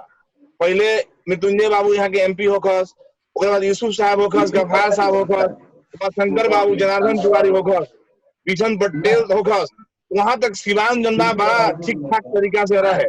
लेकिन जैसे ही शहाबुद्दीन साहब सिवान 90 के दशक में जब एंट्री भइल और लालू यादव के जब एंट्री बिहार की राजनीति में भइल, सिवान अपराध के नाम से जाने जाए लगल, सिवान राजेंद्र प्रसाद के नाम के कलंकित कर दिया गए। और 90 से लेकर 2009 तक सिवान में अपराध चरमो सीमा पर रहे। एक भूतपूर्व वसीम अहमद साहब भी रहने, यानी सिवान के बहुत लोग चाहे हिंदू होके चाहे मुसलमान होके बहुत लोग भूतपूर्व रहे। लेकिन उग्रा बाद सिवान के लोग परिवर्तन सोचल, परिवर्तन के बाद निर्दलीय के रूप में ओम प्रकाश जी के चुनाव जीतेलस, 2014 में फिर भाजपा के रूप में प्रकाश जी जीतेलस, आज 2019 में एनडीए में रूप में कविता सिंह सिवान के सांसद बने। लेकिन सिवान के चुनाव जीतक जनप्रतिनिधि चुनाव जीत जाला, लेकिन व्यवस्था ना बदलेला। हमने कहत आ गई नहीं, देश की आजादी 73 साल हो गए, आजो देश गरीबी से लड़ता, आजो देश भुखमरी से लड़ता, आजो देश सांप्रदायिक तनाव से लड़ता। आखिर काहे होता, काहे होता? अभी वो बोलनी है शिक्षा पर। पहले गुरुकुल के पद्धति रहे, पहले जन गुरु शिष्य के परंपरा बड़ा ही मधुर मिठास के परंपरा रहे, बड़ा ही शिक्षा के माहौल रहे। वो देख लो कालिदास, सूरदास, तुलसीदास जे कोनो कॉलेज में ना गई लो, ओकर कॉलेज में पढ़ाई कइल जाला। आज हमनी के पीएचडी कैला के बाद संस्कार विहीन हो चल जाता, नहीं संस्कार नहीं मिलत। तो ऐसे सबसे बड़ा सिवान के समस्या ई बा कि सिवान जन बा आजो विकास के गंगा जन बा बह रहल बा। हमनी कहत नहीं वास्तव में विकास के गंगा बह रहल बा। बरसात के दिन में ऐसा कोनो क्षेत्र नहीं है जहाँ जल रोड पर ना लग जाओ, नाला ना लग जाओ। एकरा के मुख्य दोषी बा सिस्टम, दोषी बा। जैसे कोनो योजना पास भइल उमें आधा कमीशन जन बा सीधे जनता पहुंच जाला, अधिकारी और मंत्री तक पहुंच जाला। आधा पैसा में काम होखेला। तो मान ली कोनो 1 करोड़ की योजना भइल और 1 करोड़ की योजना में आधा सरकार तक पहुंच गई और आधा पैसा जन बावे अधिकारी खा गइलन, तो आधा पैसा में काम का होई? अगर रउरा हम काम रोके के प्रयास कइनी तो सरकारी काम के बाधा डालना के नाम पर FIR कर दिहल जाई और जेल भेजवा दिहल जाई। यानी व्यवस्था के दोष बा, सिस्टम के दोष बा। सबसे पहले सिस्टम सुधर गई, व्यवस्था सुधर जाए, भ्रष्टाचार सुधर जाए, सिवान में निश्चित रूप से विकास हुई। जब विकास हुई तो निश्चित रूप से सिवान के हर चौक चौराहा गली मोहल्ला के विकास की गति बढ़ी। और सिवान के सबसे जरूरी बात शैक्षणिक माहौल सुधारे के अभी कहनिया सर ऑनलाइन व्यवस्था हम कहे के चाहता नहीं कि अभी हमने के विद्वान अधिवक्ता और विद्वान जज साहब मिल के ऑनलाइन कोर्ट नहीं चला पाओ लोग। बहुत वकील ऑनलाइन व्यवस्था समझे में नहीं किया कि ऑनलाइन का है। तो फिर मास्टर विद्यार्थी लगे आज बहुत जो घर बावे इन्वाइट टेप नहीं के बड़ियों बावे के बुझात नहीं के ऑनलाइन शिक्षा में पढ़ पाई। ऐसे सबसे पहले आवश्यकता बा समाज में जागरूकता पैदा करे, समाज में संस्कार पैदा करे। जब समाज में जागरूकता संस्कार पैदा हुई तो फिर से राजेंद्र प्रसाद मनमोहक के सिवान बने के काम हुई। अब एक और बात कहनी है पूर्व के मोहम्मद शहाबुद्दीन के और लालू के एगो चीज हम याद चाहते हैं।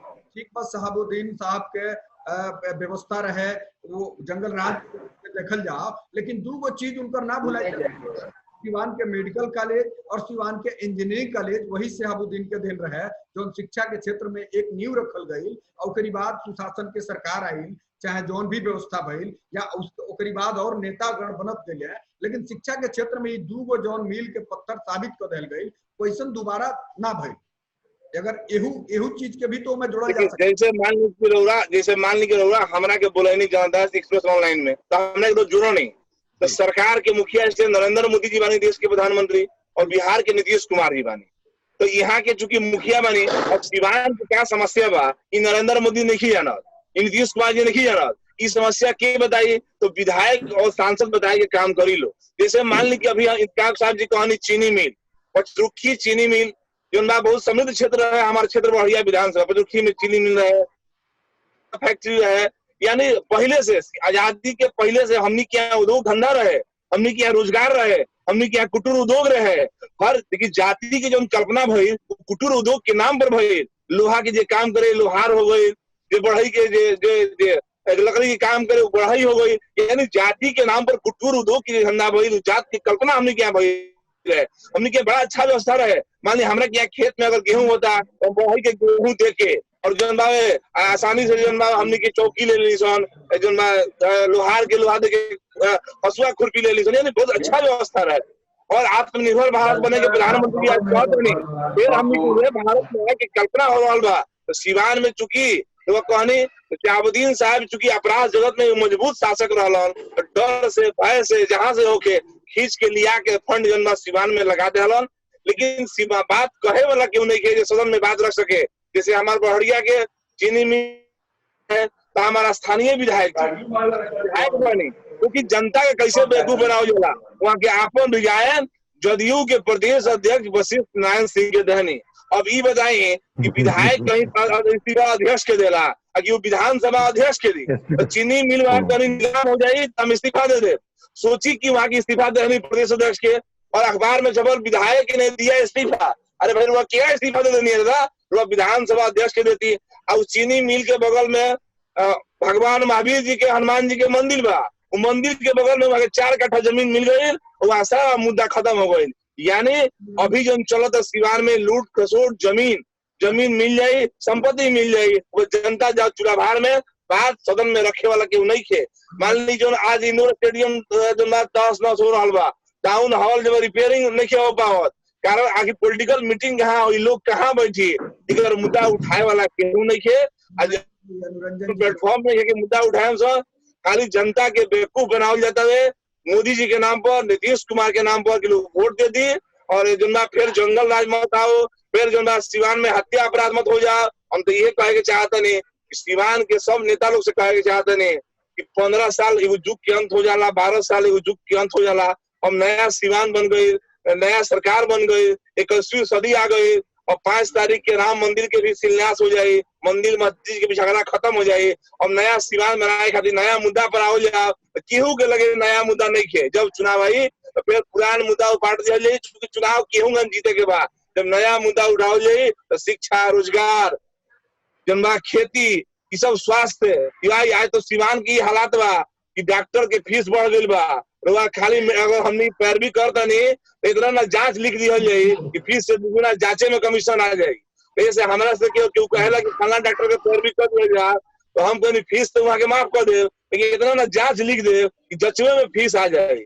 ऐसे सिवान में परिवर्तन की आवश्यकता बा। आगामी विधानसभा चुनाव में जब युवा के नेतृत्व में हाथ में पार्टी दी सिंबल तब परिवर्तन हुई, चूंकि खाली लोग को कह देता हुए और क्यों मुद्दा उठावत नहीं के। और सिवान तहस नहस क्यों जा रहा है, जब नेतृत्व मजबूत हुई, जब सदन में आवाज उठी तो सरकार मजबूर हो जाए सिवान में काम करे खातिर। सरकार के तो ये बुझाता कि सिवान में काम बिना कोनो काम नहीं किया। जैसे बहड़िया में हमने के विकास के कोनो आवश्यकता नहीं है। जब चुनाव आए तो हिंदू मियाँ कर दिया, बहड़िया में 2 पक्ष में वोट हो जाये, लोग वोट कर दी, फिर 5 साल नेताजी चल जाए सुख भोगे। और कला संस्कृति के विभाग से हमारे विभाग जी 5 साल सुख भोगे नहीं, अब फिर आए फिर नया मुद्दा उपाट दे, फिर हिंदू मियाँ हो जाये। ये फिर सबसे जरूरी बात है जनता की जागरूक कहीं, जनमानस के जागरूक कहीं, और तब जाके सिवान में विकास हो, शिक्षण विकास हो के, स्वास्थ्य विकास हो के। ऐसे रौरा की पहल शुरू कर बने जनमानस के बीच संदेश जाओ, युवा के अंदर क्रांति आवे, फिर से सिवान में लोक नायक जयप्रकाश नारायण जैसे क्रांति की आवश्यकता बावे। और जब क्रांति हुई तो सिवान में परिवर्तन हुई। जब सिवान में परिवर्तन हुई तो अपराधी के नाम पर वोट ना मांगल जाई, सिवान में विकास के नाम पर वोट मांगल जाई। जब विकास के नाम पर वोट मांगल जाई तो सब लोग की लोटिया गुल हो जाएगी। और हम लोगों से कहे चाहते लोग कहनी है कि दू वहाँ काम करनी, निश्चित रूप से दू वहाँ काम करनी। तो ये से हम ये रोग माध्यम से भी हम कहे कि चाहे रो मुद्दा उठाए कि सिवान में जो मौजूदा जनप्रतिनिधि आए वाला दिन में विधानसभा के चुनाव है, वहां लोग अपन विकास के नाम पर अगर वोट मांग दी, केहू के लगे अपन विकास नहीं किए, सब लोग मोदी जी और नीतीश कुमार के विकास के नाम पर वोट मांगी। सब लोग उहे कही कि हई कहनी हो कहनी, वो तो हम गिनवा दें पार्टी के कहता बानी, तो वहां अपन फंड्स क्या कहनी तो केहू के लगे कोनो जवाब नहीं के। ये से सिवान में जब मजबूत नेतृत्व हुई तो चीनियों मिल बनी, फैक्ट्री बनी, से नगर परिषद साहब जी भ्रष्टाचार के मामला उजागर कोई नहीं, लेकिन अकेले यहाँ क्या करे, यहाँ के अकेले तो कुछ कर नहीं सकत, क्योंकि किसी की अदालत में पत्थर की गवाही है, कातिल ही मुजरिम कातिल ही सिपाही है। स्थिति ई बा अकेले नहीं आ सकत। ऐसे आग्रह बा इन्हीं हो रहा बा कि अब की बारी क्रांति की आवश्यकता बावे, अब की बारी परिवर्तन की आवश्यकता बावे। जब क्रांति परिवर्तन हुई तो निश्चित रूप से हमनी के तो उस समय से राजनीति करता 8 साल से 9 साल से तो सिवान में जुनजुन साहब के नाम से डेरा, तो हम बहड़िया के अंदर वो हमने राजनीति करते हैं साहब की आतंक होके, तो हम लोग से कहे के काम कर रहनी कि जज्बे शहादत को क्या पूछिए जब हमने हाथों पे सर ले लिया, कत्ल होने से कब तक डरेंगे जब कातिल के मोहल्ले में घर ले लिया, जब कातिल के मोहल्ले में घर ले लिया। इसलिए कातिल अपराधी के बात अब खत्म हो, अब सिवान में विकास की बात हो, ये बात क्रांति की बात हो, तो निश्चित रूप फैक्ट्री भी बनेगा, आत्मनिर्भर भारत भी होगा, आत्मनिर्भर सिवान भी होगा, डॉक्टरों की फीस कम होगी और प्राइवेट स्कूलों का शोषण कम होगा। क्योंकि आज प्राइवेट स्कूल अगर हम मुद्दा उठाते हैं तो कमीशन सरकार तक पहुंचा देते हैं, कुछ नहीं होता है। अभी बिहार के हालात ये है कि शिक्षा मंत्री उल्लू जुल्लू बात बोल जाते हैं, कब क्या बोल देंगे हमारे ही शिक्षा मंत्री, हमारे ही गठबंधन शिक्षा मंत्री हैं, लेकिन कब क्या बोल जाएंगे किसी को पता नहीं है। इसलिए तभी प्राइवेट स्कूल के लोग जो है या सरकारी स्कूल के लोग, अभी सर ने कहा डीएवी को छोड़ दिया जाए, तो बहुत सारे कॉलेज आज भी नहीं चल रहे हैं, वहाँ जो है नामांकन के बाद भी छात्र नहीं आते हैं। सबसे पहले अनुशासन जरूरी है, शिक्षा में अनुशासन होगा तब जाके विकास होगा। ऐसे अभय जी से आग्रह बा कि वो अच्छा मुद्दा उठाई, युवा के जोड़ी इस मुद्दा से और सिवान में वो क्रांति ले आई। क्योंकि रोडो के अंदर डॉक्टर राजेंद्र प्रसाद भक्त के खून बा, सिवान में हिंदू एकता मुस्लिम के खून बा। जब युवा आगे आई अभय जी से युवा आगे आई, निश्चित रूप से सिवान 2020 में क्रांति हुई। अभी देखिए हमने के सरकार हमने के बाद कोरोना महामारी चला था, पूरा कोरोना में हमने सामान्य कार्यकर्ता हो कि हम 30,000 परिवार के बीच विधानसभा में खाद्य सामग्री, डिटोल साबुन और मास्क बांटे के काम करें। और हमने के विधायक जी कहीं कोरोना कुछ हवे ऐसे क्या होखे के बावे, अब बताइए सरकार के विधायक कहीं कोरोना से क्या होखे के बा, अब कोरोना से जो लोग मर रहा हवे तो क्या स्थिति हुई। उस सरकार के जब एक प्रतिनिधि बात को आड़ बढ़ा तो सरकार के सोच क्या हो जाये। सरकार जो से सबसे पहला अभी मुद्दा ई बा, तो हम रोज से आग्रह करे के चाहे कि जनादेश एक्सप्रेस ऑनलाइन से मुद्दा उठे, कभी कोरोना काल में चुनाव ना होके के चाहिए, चुनाव के तिथि बढ़े के चाहिए। कोरोना काल में या बाढ़ के काल में हमने के बगल के जिला बाढ़ में प्रभावित हो गए, बगल के प्रखंड गुड़िया कोठी में भी बाढ़ के पानी घुस गए। इसे सब लोग से आग्रह बा कि सबसे जरूरी बा कोरोना काल से बचे खातिर और बाढ़ से बचाए खातिर फिर चुनाव कराई, फिर कुर्सी बचाई जाए कुर्सी रखी। ऐसे आग्रह बा रउआ से निहोरा बा कि अच्छा मुद्दा उठैनी ये मुद्दा के जनबावे जनमत के बीच जाए के चाहिए, जनता के बीच जाए के चाहिए। और दूसर बात डॉक्टर राजेंद्र प्रसाद के गाँव की अभी इंतखाब साहब कहनी है, हमके प्रधानमंत्री जी कहनी हर एमपी लोग गोद ली गाँव के, तो प्रधानमंत्री जी उनको है नहीं तो उन्हें करे नहीं, सब लोग जाना था मोदी जी जो कहे नहीं, लेकिन ये एमपी लोग के दायित्व बनत रहे कि जन गाँव के गोद रहनी गाँव में क्या भइल क्या ना भइल। ये एमपी लोग के नाराज कर दिला। अब उठैनी है शौचालय के मुद्दा, शौचालय की हालात बा, हम अपना ब्लॉक अपना विधानसभा में देखनी कि जे 2000 रुपया दी शौचालय के पैसा जाये, जे 2000 रुपया ना दी ओकर नाम काट दिहल जाये। ये आम बात बावे। हम जब कहनी वीडियो साहब से वहाँ कहनी कुछ लिस्ट हमरा के दे दी राउर यही चल जाये, या बताई कि हम 10 को लिस्ट दे दे चल जाये, बाकी लोग से उगाही कह जाये। ये स्थिति बा। प्रधानमंत्री आवास योजना में 20,000 रुपया लिहल जाता है, यानी घुसखोरी चरमे सीमा में बावे, अफसरशाही बेलगाम बावे। अभी कोरोना काल में लूट खसोट मचल रहा, हर प्रखंड के क्वारंटाइन सेंटर पर भोजन के नाम पर लूट खसोट मचाल गई रहा, केहू पूछे वाला नहीं है। अब चूंकि विधायक जी ऐसे हमारे विधायक जी बाने तो वहाँ के रिकमेंड करे के बीडीओ सीओ के, वहाँ के अपने जाते भाई के रिकमेंड कर देने भाई गड़बड़ स्थिति ना हो, पैसिंग हो जाए। स्थिति बहुत खराब है, बहुत विकट है। ऐसे सबसे बड़ा मुद्दा हमरा ये बुझाता है कि सबसे बड़ा मुद्दा अभी सिवान के धरती पर बा, राजेंद्र प्रसाद के धरती पर कलंकित करे के मुद्दा बा, भ्रष्टाचार मुद्दा बा, घुसखोरी मुद्दा बा, अफसरशाही मुद्दा बावे, और शैक्षणिक व्यवस्था के चौपट करके मुद्दा बावे, स्वास्थ्य व्यवस्था के चौपट करके मुद्दा बा। ये मुद्दा पर अभय जी उठाए के काम करी, हमने रुआ साथे बने और सिवान में क्रांति ले आई, सिवान में क्रांति के नायक रौरे बने। और चूंकि पत्रकार लोकतंत्र के चौथा स्तंभ होला लो, और जब जब पत्रकार चूंकि करवट ले ला लो, चाहे मोदी जी की सरकार अगर बनल 2014 में, तो पत्रकार के बहुत बड़ा योगदान बावे। और अगर लगातार शहाबुद्दीन साहब के खिलाफ चलल पत्रकार के बहुत बड़ा योगदान बावे। ऐसे पत्रकार की भूमिका बावे, और जब पत्रकार जब जाग जाई तो निश्चित रूप से समाज जागी, जब समाज जागी तो क्रांति आई, जब क्रांति आई तो नया लोग जन बावे चुन के आई और वंशवाद खत्म हुई। आज तो हर जगह सिवान में खाली वंशवाद बावे, कार्यकर्तावाद तो कहिए खत्म हो गई, तो वंशवाद खत्म हुई, तब जाके नया चेहरा आई। जब नया चेहरा आई तो सिवान के विकास हुई, क्षेत्र के विकास हुई। रंजन जी रउआ बड़ा बढ़िया बड़ा अच्छा संदेश दहनी। अगर वह बात करते नहीं शासन प्रशासन के, तो नीतीश जी के अगर बात कल जाओ, बिहार के मुखिया बनी वहाँ के रुआ सिवान के धरती बाबा महेंद्र नाथ के बाद वहाँ के वो धरती पे आई रहनी, और एक बार बड़ा भव्य वहाँ के संबोधन करके गई कि महेंद्र नाथ बाबा की धरती पर्यटन स्थलों में शामिल की जाएगी, और पर्यटक स्थल के कहे कि वो तालाब के सफाई भी आज तक ना भई। तो जब प्रदेश के मुखिया ये टाइप के बयानबाजी को के जातनी और फिर बाद होके भूल जातनी, तो बाकी ये तो महेंद्र नाथ जो मामला है, महेंद्र हमरा की यहाँ एगो स्टेडियम 26 नवंबर 2007 में माननीय मुख्यमंत्री जी शिलान्यास करनी बहरिया में, स्टेडियम वहाँ के शिलान्यास करनी, ठीक बा। और स्टेडियम वहाँ के शिलान्यास को देनी 2007 में 26 नवंबर 7 में, और आज 13 साल हो गए, आज तक वो स्टेडियम ना बनल। और हमारे विधायक जी से सोशल मीडिया लोग क्वेश्चन कहे तो वहाँ कहने की हम गलती कर देने स्टेडियम बना के।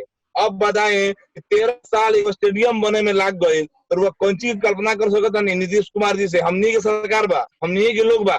चूंकि वहां में दोष नहीं के, बात उठे के चाहिए, मुद्दा उठे के चाहिए, वहाँ कह के कोई नहीं, मुद्दा उठाए वाला आदमी चाहिए।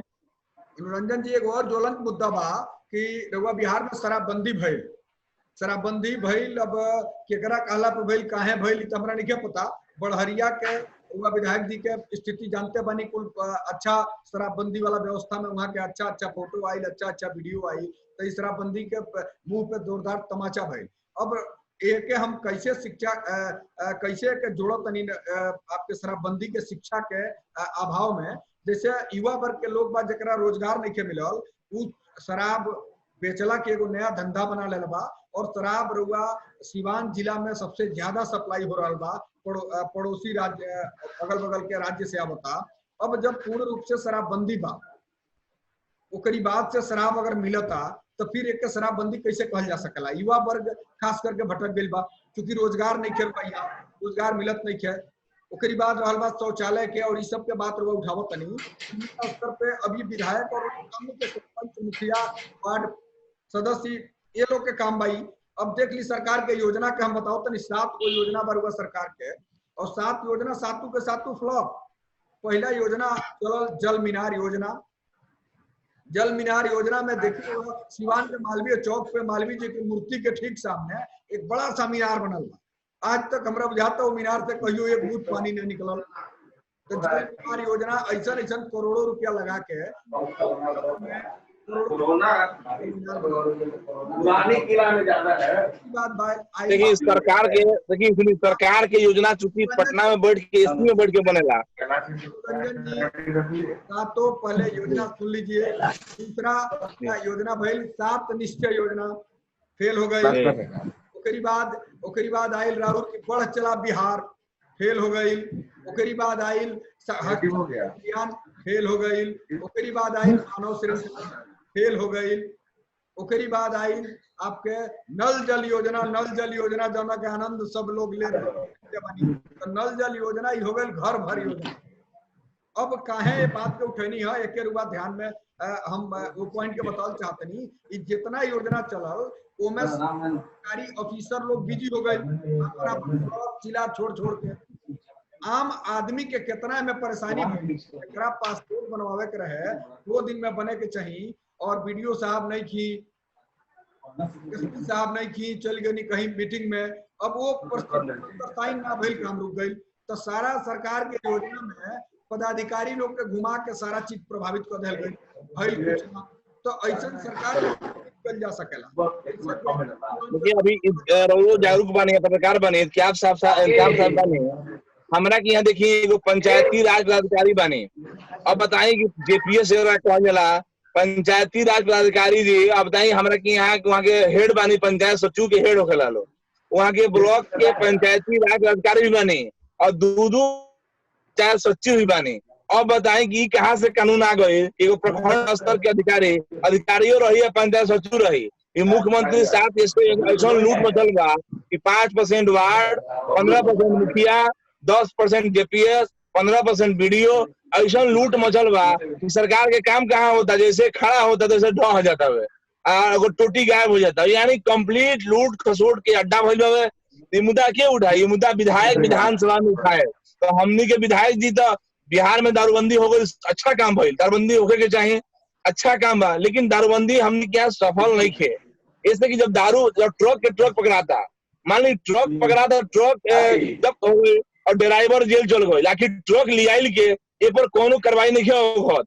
ओकरा बाद मैनेजिंग झाड़ी में दारू बरामद भइल। बताई कि एक ट्रक झाड़ी में दारू रखी, क्यों पागल भइल बा, एक ट्रक झाड़ी में रखी, यानी पूरा मैनेजिंग खेल हो रहा बा, पूरा जो लूट मचल रहा। और जहाँ तक रोजगार के लोग कहनी है, सबसे बढ़िया रोजगार ये बा, 100 रुपया के दारू यूपी से ले आई, बिहार में 500 रुपया के बेच दी, कंप्लीट 300 रुपया मुनाफा बा। ये से बढ़िया रोजगार कहीं नहीं मिलेगी। जो दारू माफिया बा और देख ली हमने की यहाँ जनबावे नेताजी वही के बल पे 2015 में जब लोजपा का टिकट किन लेनी, फिर राजद से टिकट किन के वहाँ के आए। दारू में बहुत मुनाफा बा, बहुत फायदा बा, ऐसे रोजगार भी बा। तो नीतीश कुमार जी के दोस्त नहीं खे, दोस्त बा व्यवस्था के। ये बात पहुंचत नहीं खे कि निचला तंत्र जो निचला तंत्र बा कितना भ्रष्ट बावे, ए पर अंकुश नहीं लागत। ए पर जब अंकुश लागे लगी तो निश्चित रूप से देखिए, पहला लॉकडाउन जब भई रहे देश के अंदर में 24 मार्च से 14 अप्रैल तक कहीं दारू ना मिला। इतना असर है पहला लॉकडाउन के, दारू के लिए हाहाकार मच गई। लेकिन दूसरा लॉकडाउन में फिर दारू प्रशासन चाह दे, पुलिस विभाग चाह दे, दारूबंदी 100% सफल हो जाएगी। ये तो सबसे जरूरी बात है कि सरकार के सोच बदले के। देख ले घटना घट रहा है, जीतन राम मांझी जी मुख्यमंत्री भई रहे, इंजीनियर लोग पहले ही दिन में पैसा लेके पहुंच गए, तो वहां के दिमाग खसक गए कितना पैसा ही का हो, कमीशन है, यानी कमीशन जाला पूरा सिस्टम में जाना था। ये दोस्त सरकार के बाद, दोस्त व्यवस्था के बाद, हमनिए के पार्टी बा, हमनिए के सरकार बा, लेकिन निचला सिस्टम बहुत भ्रष्ट रहे। ए पर आवाज जब युवा उठाई, जब क्रांति आई, तब जाके निश्चित रूप से समाज जागी। वो चीज कि इंतजाम भाई नगर पालिका के या सिवान नगर परिषद के उजागर करते हैं,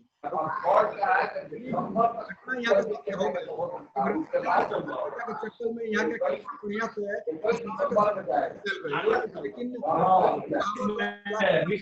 मार सके न कोई। यहाँ के यह भ्रष्टाचार उजागर कैला के चक्कर में बड़ा बुरी तरह से यहाँ के फंसावे के प्रयास कल गई, लेकिन ईश्वर ऊपर वाला के देन बात सही समय सही से फड़ा लोग यहाँ के बाइज्जत भी हमन के बीच में ये सब मुद्दा उठावत चलत नहीं।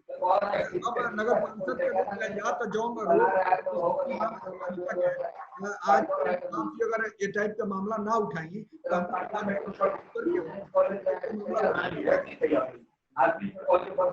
लेकिन सबसे पहले जरूरी बा, सरकार के दोष नहीं खे। नरेंद्र मोदी नीतीश कुमार के सरकार 2005 से अभी तक नीतीश कुमार सरकार विकास कर रहा बा, सच्चाई बा, रोड बनल बा, हॉस्पिटल बनल बा, हॉस्पिटल में दवाई आई बा, मंगल पांडे जी स्वास्थ्य विभाग में अच्छा काम कर रहा बने, स्कूल में स्कूल भवन बहाली भइल बा, आशा के बहाली भइल बा, विकास मित्र के बहाली भइल बा, रोजगार मिलल बा। सरकार में कहीं से मनसा में दोष नहीं खे, लेकिन जब टिकट बंटवारा के समय होता है, जात के नाम पर टिकट हो जाता है, जातीय बहुलता के नाम पर टिकट हो जाता है, ओकरा नाम पर लोग चुनाव जीते चल जाता है, वो काम क्षेत्र में नहीं करत, समस्या जनता के नहीं उठावत और सरकार तक समस्या नहीं पहुंचत, अफसर पर अंकुश नहीं लगावत। एक नतीजा होता है कि समाज जनता भ्रष्टाचार की ओर चल जाता है और जो सरकार के दोष नहीं खे, सरकार के मुखिया के दोष नहीं खे, इनमें दोष बा जे विधायक बा जे बात के बढ़िया से नहीं उठा पाओ। जैसे हमनी के विधायक जी वहाँ के 4.5 साल से गायब रहे नहीं, जब चुनाव आ जाला तो कुछ मुद्दा उपाट के वहाँ के आ जाए और फिर चुनाव जीते फिर गायब हो जाए। इसे ऐसा लोग के परिवर्तन होके एक बार मुद्दा उठे के चाहिए। जब परिवर्तन हुई मजबूत सरकार जब बनी, नीतीश कुमार, सुशील मोदी और मंगल पांडे के जो जोड़ी बिहार में काम करता, अच्छा काम कर रहा बा, विकास के काम कर रहा बा, लेकिन जो विधायक के जोड़ी सिवान के अंदर में वो काम नहीं कर। जब वो काम ना करी तो कहाँ से सरकार काम करी? रंजन जी रवा बात के हम काटब। हमन के प्राथमिक पाठशाला होला घर। घर के अगर बच्चन के अच्छा परवरिश नहीं के भइल तो जिम्मेदार माँ बाप के मानल जाला। तो वही तरह से बिहार के मालिक, बिहार के मुखिया, बिहार के गार्जियन माननीय नीतीश कुमार और वहाँ के मंत्री रउआ हमें बात कहनी है कि रोक तो वहाँ के कि पुलिस और व्यवस्था वाक्य बांग्लादेश एक्सप्रेस लाइव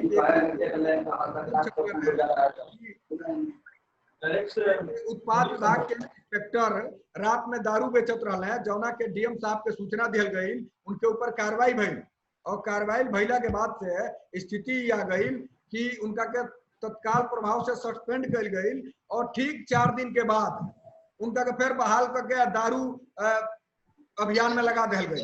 अब बताएं कि दोनों बार हुआ सिस्टम के दिन बा रुआ मुखिया के दिन बा, तो एक रुआ मत इनकार करी या और लोग जिम्मेदार नहीं है, लोकल स्तर के विधायक जिम्मेदार बने, ऐसा नहीं है। कहीं ना कहीं लोकल स्तर के विधायक के क्षमता इतना नहीं है कि अगर बिहार के मुखिया या उस दल के नेता अगर चाह इधर उधर कर सके, उनका ऊपर कड़ाई करी है तो निश्चित तौर पर उनका वो काम करे पड़ी। लेकिन से लेकर एक कहावत कहा जाला कि दल के मुखिया के विद्वान हो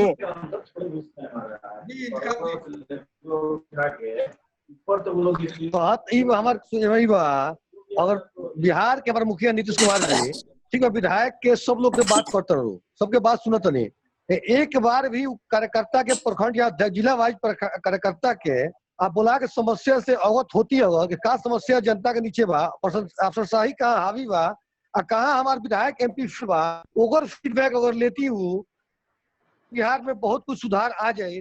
चाहे जो कार्यकर्ता जाए तो अपना जनप्रतिनिधि के, अपना अफसर के जब बात कहता कि काम नहीं होगा, शौचालय है चाहे इंदिरा आवास चाहे कौन तरह घोटाला बा चाहे लापरवाही बा, ये पर लिखित देता बाद भी कार्रवाई नहीं होगा।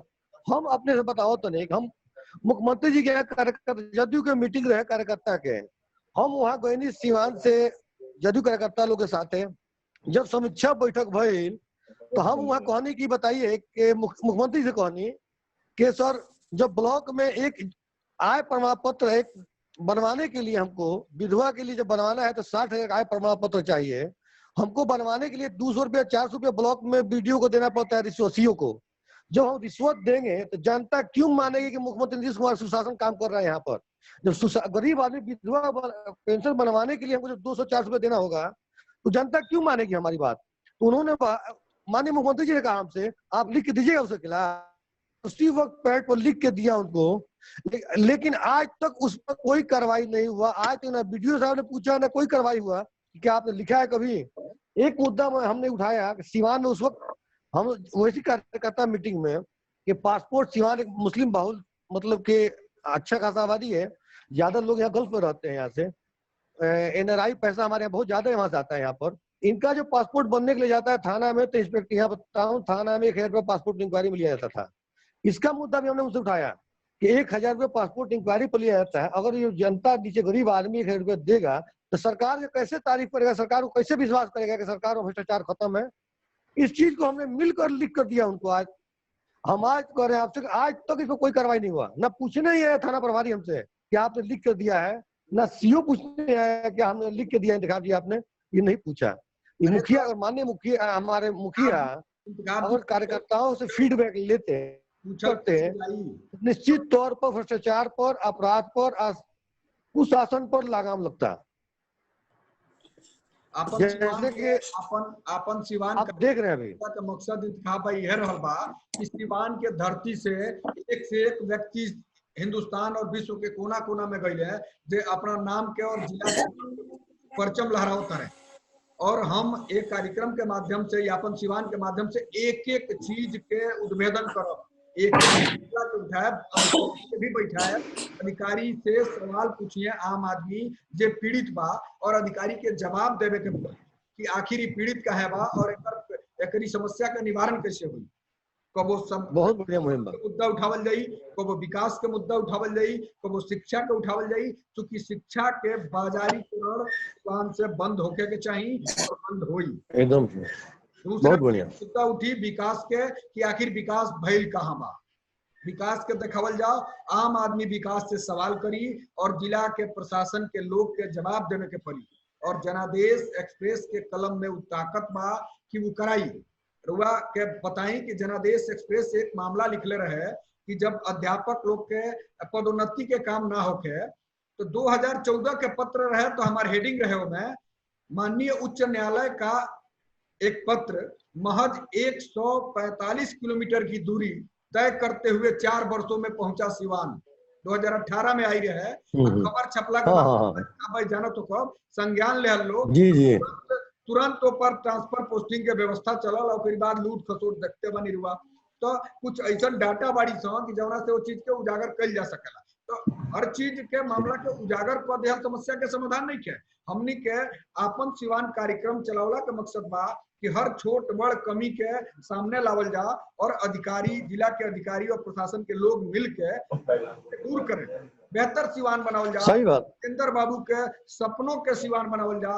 राजेंद्र बाबू के हमरा की जोन एक जन्म दिवस और मरण दिवस पे जोन करोड़ों और लाखों रुपए खर्च करके जो श्रद्धांजलि और श्रद्धा सुमन अर्पित कल जला, इससे बेहतर तो श्रद्धा सुमन ही रही चौमुखी विकास हो जाओ। तो हमरा बुझाता कि राजेंद्र बाबू के आत्मा के परम शांति मिली। झूठ मूठ के श्रद्धांजलि सभा और इस सब पे ढकोसलाबाजी से कुछ ना हो और ये कार्यक्रम के कुछ नहीं कल जाता कि हर मुद्दा पे पर बहस हुई, हर छोट बड़ समस्या पे पर बहस कल जाई। एक टाइमिंग रही, हर शनिवार के सुबह में हमनी के बैठल जाई एक नया मुद्दा लेके और कुछ लोग अपन ज्वलंत मुद्दा रखी ऊपर समाधान कर जाई।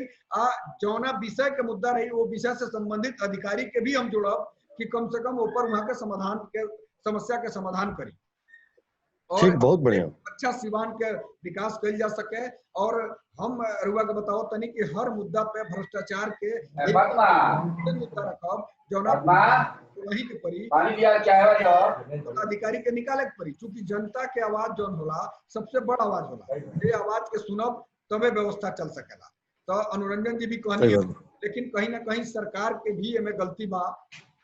सरकार की वजह से सारा समस्या बा। सरकार अगर सही हो जाओ तो हमरा बुझाते एक चप्पल चोर तक भी जिला के अंदर प्रवेश ना करी और एगो चप्पल भी चोरी ना हुई। गुरु जी जैसे सही बात है, बस और शिक्षा पे यहाँ के बतैनी है, यहाँ के इतना बढ़िया चीजों के बतैनी है। तो ये जो शिक्षा के बाजारीकरण बा यहाँ के बताओ गई व्यवस्था पे कुछ और अपना तरफ से जो दिक्कत आवता ये सब पे अगर सुधार कर जाए तो शिक्षा के भी सुधार हो जाये। इंतखाब भाई हमेशा उठावत रहनी नगर पालिका का मुद्दा, तो जे तरह यहाँ के उठावत तनी पूरा सिवान के जनता अगर वो मुद्दा पे आ जा तो हमरा बुझाता कि वास्तव में आदर्श नगर पालिका सिवान बन ही में चलता। भ्रष्ट नगर पालिका से आदर्श नगर पालिका सिवान बन जाए, कि भ्रष्ट नगर पालिका से आदर्श नगर पालिका बन जाए। जी जी जी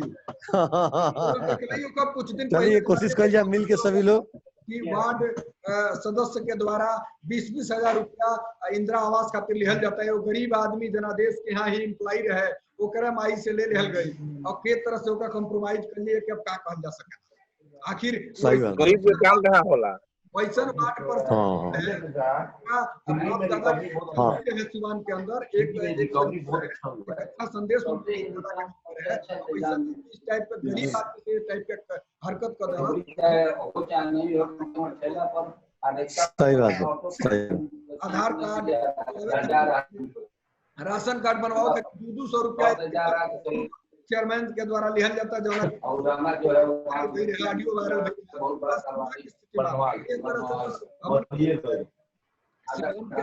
के बनावे अपन बलिदान देला श्रद्धांजलि हमनी के ना दे पावल जाई एक तरह के अगर अभ्यास रही इंतखाब भाई सही बात जी जी जाहिर सी बात बा कि जो कहत नहीं कि हमने जो श्रद्धांजलि अभी देते हैं समझ के ये सब व्यर्थ बा जब तक जिनको सोच में विचार के लागू ना कइले समाज में।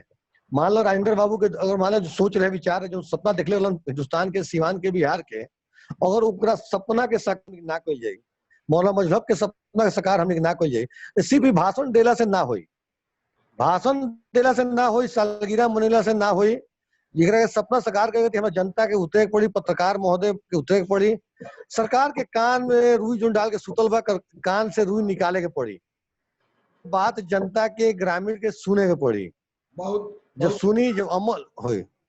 बहुत अच्छा लगा ये कार्यक्रम में सबसे जुड़ के समय भी आप सबके ज्यादा लग गई गुरु जी से कहते हुए गुरु गोविंद दऊ खड़े काके लागी पाए अब बलिहारी गुरु आपने गोविंद दियो बताए यानी गुरु का जो गुरु के जो एगो आदमी के व्यक्ति के व्यक्तित्व के निखारे में बहुत अहम होला। ये भी कॉलेज से प्रिंसिपल साहब आज हमनी के बीच में समय देनी निश्चित तौर पे हमनी के आभार व्यक्त कर जाता और गुरु जी रुआ के अगला एपिसोड में जरूर हम बताए कि डीएवी के वो प्रोडक्ट जे आज देश में अपन नाम फहरावता वो प्रोडक्ट के रुआ साथे हम जोड़ब कि डीएवी भी बहुत अच्छा सुरमा के देले बा जौन सही बात हिंदुस्तान के नाम के रोशन करता वैसा लोगन से रुआ साथे हम बैठावे के प्रयास करब कि रुआ भी गौरवान्वित होकी कि रुआ जो विद्यालय में आज प्रिंसिपल बनी वो विद्यालय के प्रोडक्ट आज और अपन सिवान कार्यक्रम में रुआ सबके बहुत बहुत स्वागत बा और एक बार पुनः रुआ सबके आभार व्यक्त करतनी अभिनंदन करतनी कि रुआ सब सिवान के बढ़ोतरी में राजेंद्र बाबू के सच्ची श्रद्धांजलि देवे में हमरा चैनल के हमरा इस कार्यक्रम के सहयोग प्रदान करत रही। नमस्कार नमस्कार।